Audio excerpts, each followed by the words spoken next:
Hey there, TYT Sports Roto Wire, Chris Liss, Ben Mankiewicz. I'm Heather Ankeny, and it is fantasy football playoff time. Are you in?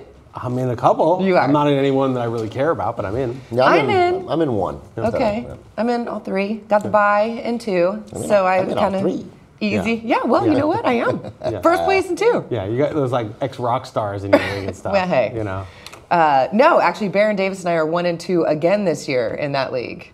Baron Davis is in your league. Yeah, that's what I'm saying. Yeah. But, all right, so going into the playoffs, everybody kind of wants to know what they should do to secure a playoff win. All right, so we went through Reddit fantasy football thread. Fantastic discussions, fantastic questions. We'll start with the first one. All right, Brandon Marshall, can we trust him next week versus the Cowboys? Ooh. What do you think? I think you can. I mean, look, you can't ever trust a wide receiver completely. Wide receivers are a high variance position, and we can go 3 for 40. But in terms of, starting him against the Cowboys, unless you have just a super all-star team, I'm without even second thought, I'm starting him. Have you sat Brandon Marshall once this year, with the exception of him being hurt and semi-hurt? Not really. No. Yeah. I mean, the question is he still semi-hurt? But I mean, he's listed, I think, as probable most of the time, and it's good enough for me. Yeah, I would play him. I mean, that's it's a defense that turned out to be better than we thought, but it's not a shutdown defense, and they're playing at home, and it's Thursday, and their quarterback's healthy. You may not want him to be healthy, but he's healthy. I would definitely play Brandon Marshall. All right. Next question. Chris, Ben, Heather, who are some of the B-list quarterbacks people should trust going forward in the playoffs? I actually looked at this, and I'll be curious, because I looked at Joe Flacco, Ryan Fitzpatrick, Hoyer / Manziel, and Alex Smith. And what's interesting here is that like Flacco is at Miami, home to Jacksonville, at Houston, home to Cleveland. It's not terrible, but at Miami and at Houston, those are real defenses, and he's playing them on the road. Ryan Fitzpatrick at Jacksonville, at Indy, home against Baltimore, home against Jacksonville. That's pretty good. And they're in the hunt. They're in the hunt. It doesn't get much. He just played the best game he's ever played. His kids are adorable. So Alex Smith at Arizona, not so great, but then home against Oakland, at Pittsburgh, that's pretty good, and home against San Diego. For matchup at Hoyer Manziel, Hoyer has home against Indy, home against Cincinnati, at Carolina, at Baltimore. Matchup-wise, Fitzpatrick and Alex Smith are pretty good, given those 4 choices, and I picked them fairly randomly of guys likely to be perhaps available. Flacco might well be owned, of course, but I like Ryan Fitzpatrick. I'd be pretty comfortable starting him if you don't have a stud. Yeah, I mean, Big Ben had 2 6-touchdown games and then dropped off, and this is Fitzpatrick by far his best game of his career. But I would mix and match to the extent I still can. I wouldn't wed myself to any one of these guys. Which you probably can going into the playoffs, being that not everyone's working the wire. Everyone's given up, and then the other guys in the playoffs probably have Andrew Luck and Peyton Manning and and Aaron Rodgers. So you're the one who can just kind of take your pick. Another guy I'm going to throw out there, I know it's disgusting, is Eli.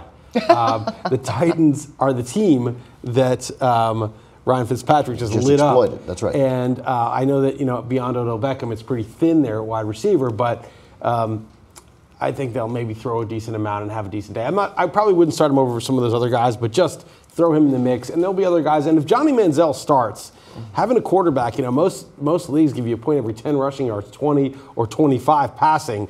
Those rushing yards are so valuable. I'd be very inclined to start Manziel against a weak defense. And if the Colts don't have Vontae Davis, that qualifies. What about Tannehill? I don't, I didn't look at his schedule. I'll have to look at Tannehill's schedule. But I just look at Fitzpatrick from a mixing and matching. Jacksonville, Indy, Baltimore, and Jacksonville again at home. Like, you don't need to mix and match. Right. Like, that's pretty good. There's no matchup where you get afraid of that with Ryan Fitzpatrick. All right, next question. What players does ESPN and Yahoo consistently overrate? And the example they used, at least in the thread, was Eric Decker is consistently projected at 10-plus points each week on ESPN, and Eric Decker consistently does not put up 10-plus points every single week.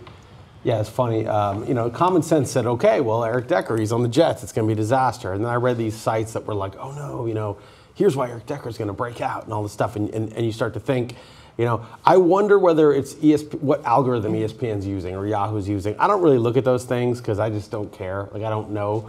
But I would just say that, don't worry about how they're rating people. I mean, look at the basic factors. What's the guy's skill level in terms of his size, speed, ability to run routes. Look at who he's playing with, and look at his matchup, and don't get fixated on where some algorithm has him ranked, because I just think that's where you can really go wrong, where things are mostly common sense in fantasy football in this sense. Don't try to be super clever and think the algorithms found something that you've missed. So you think Matt Stafford's been overrated? I think Matt Stafford's been overrated since the beginning, but there were good reasons for that. There were reasons that he wasn't going to throw 700 passes again in a new offense, or not likely to. And he was a volume guy. He wasn't and he was overrated by those, but he was overrated by the whole community, because they were looking at Scott Linehan's play calling tendencies and saying, but it's Joe Lombardi from the Saints. They're going to bring the Saints offense over there. Well, Brees threw a lot, but he was able to spread the ball around. He's Drew Brees. Matt Stafford's not that kind of quarterback. So there are a lot of reasons. Ben, anybody that you see that? I'm not sucking up. I don't look at the rankings on ESPN and Yahoo. I look at the rankings on RotoWire. Yeah. And I have for years. Company man. And I think they're pretty good. Look, you look at a random week and you're going to find some guy in the top 15, maybe two guys in the top 15 who didn't produce at all, but 7 or 8. We all, huh? 7 or 8. 7 or 8. No, but I mean, like this, like your guys this week, they did not. They played, So, I would stay away from that. I would literally sign up for RotoWire. I think it's worth it, especially if you have real money to make in the playoffs. I think it's worth it. And you can use them for baseball, you have a free trial at rotowire.com/TYT. Hey, you guys are great, man. You guys are getting But by the way, I saw watching the game last night, watching the Jets-Dolphins, two big plays there in that opening drive. Geno Smith looked to Eric Decker on, I think, 2nd and 8 and 3rd and 8. 2nd and 8 was 100% catchable. It was right there, and he just dropped it. 3rd and 8, Geno made a pretty nice throw under serious pressure, and Decker had to leap up to get it, and he was at full extension, but it went right through his hands. It turns out maybe Peyton Manning made a difference with that guy. And so he did not play like an elite receiver. Those were two big plays that he didn't make. Obviously, Geno Smith is not Peyton Manning. Geno Smith right now is not Joe Flacco. He's not anything close to a quarterback who can deliver the ball to a receiver. But Decker dropped two big balls that could have turned the Jets into a touchdown or a field goal on that first drive, but it would have changed the nature of the game. Next question is, I believe, a lot of trust on Reddit. Are we ready to trust Jordan Reed again after last week's game? RG3 didn't really look to Jordan Reed that much. Colt McCoy looked for him for about 100 yards receiving last week. Well, first of all, RG3, I believe, did look to him last year. I mean, RG3 didn't look to anybody. RG3 couldn't get the ball to anybody, So I wouldn't put that on RG3 as some anti-Jordan Reed thing. He couldn't complete a pass. I would think it's definitely time to touch Jordan Reed. I liked him. I drafted him in 3 of my 4 leagues before the season started. I like him. I think he's a quality player. Yeah, and I think he looked at a lot of people. I just don't think he acted on the information. Jordan Reed, I know that guy. Yeah. He's like, Jordan Reed, know him. Deshaun Jackson, let me look for a little longer. Oh, right.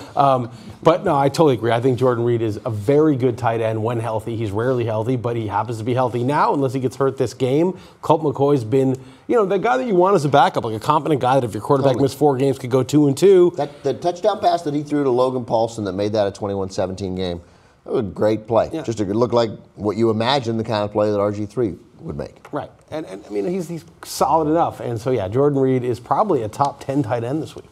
Yeah. I had him for a while until he got hurt. Yeah. Then I've been playing tight end, streaming tight ends every week. Yeah. Oh. Anyway, but what's next? 2 QB wide receiver duos we did not see in the beginning of the season was Orton to Sammy Watkins and Colt McCoy to Jordan Reed. Yeah. At least I didn't think so. Next question was, where's the gray areas? For those with a Week 17 championship, are there any general strategies to deal with? Totally. Go ahead. A couple things, right? So if you're going to play Week 17, you got to realize the best situation, obviously, is 2 teams that both care, right? Because that means it may be, everyone's going to be in the game till the very bitter end. 2 teams that are eliminated, though, isn't always that bad. No, Carrying doesn't mean you're fighting for a playoff spot. Carrying might mean that you're 6-9 and playing well, or just playing, or healthy. And every indication that you're going to use your regular players, definitely those games matter. Right. So 2 teams that don't care at all might actually be just it's business. They haven't. What's the difference between Week 15 and Week 17? They were out of the playoffs in Week 15. They're still out in Week 17. The ones that you got to watch out for are obviously, and the obvious is, teams locked up, it's seed, it can't move at all. Yep. So it doesn't care. But also you got to be a little wary of like one team cares and one doesn't, because those can get lopsided in a hurry. And although not necessarily, I mean, actually the teams that don't care usually try to. I think, the obvious is sit the teams that have locked it up. Exactly. Most of the time, we don't want to overthink the rest of it.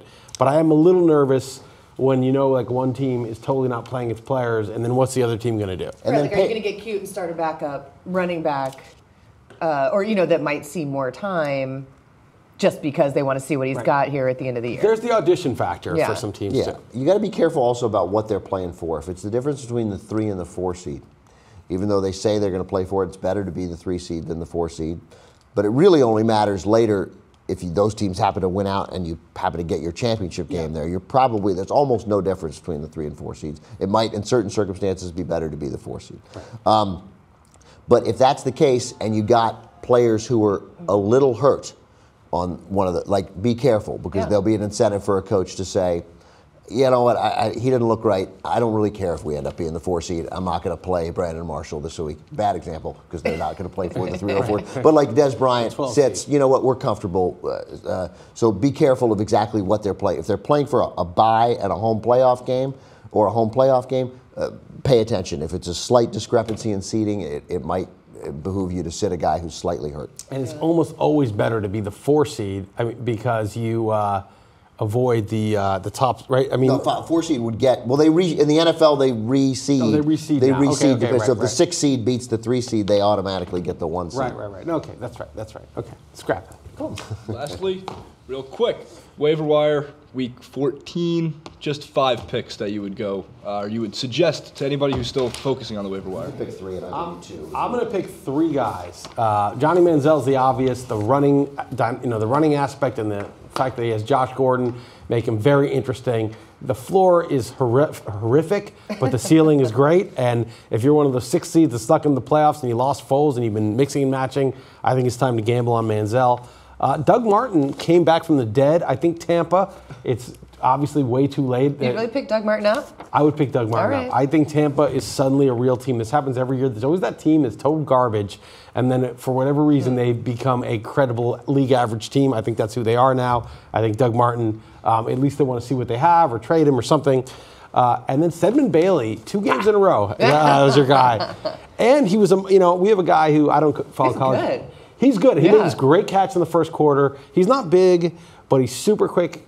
He's fast. And we have a guy who writes a lot about receivers for the RotoWire, and he watches a lot of college and does all these things. And he said Stedman Bailey had twice as many touchdowns as Tavon Austin. They were teammates. And he thought he was a better receiver coming out. And, I think Bailey could be the #1 receiver on the Rams the next 2 weeks, and they have an easy matchup this week, so I would use him. Yeah, obviously I'll have 3, and so we're going to have 5 overall because one of mine was Stedman Bailey. We mentioned Jordan Reed earlier. Jordan Reed is a free agent in a couple of my leagues because, again, he's been hurt so many times. People are playing with 1 tight end, so they're cutting him on the weeks they don't like him. I definitely would consider Jordan Reed. I've considered intermittently off and on Greg Jennings because, as a veteran receiver who a rookie quarterback has to look to, I signed him in 1 league, then cut him the next week, but then he had a nice game.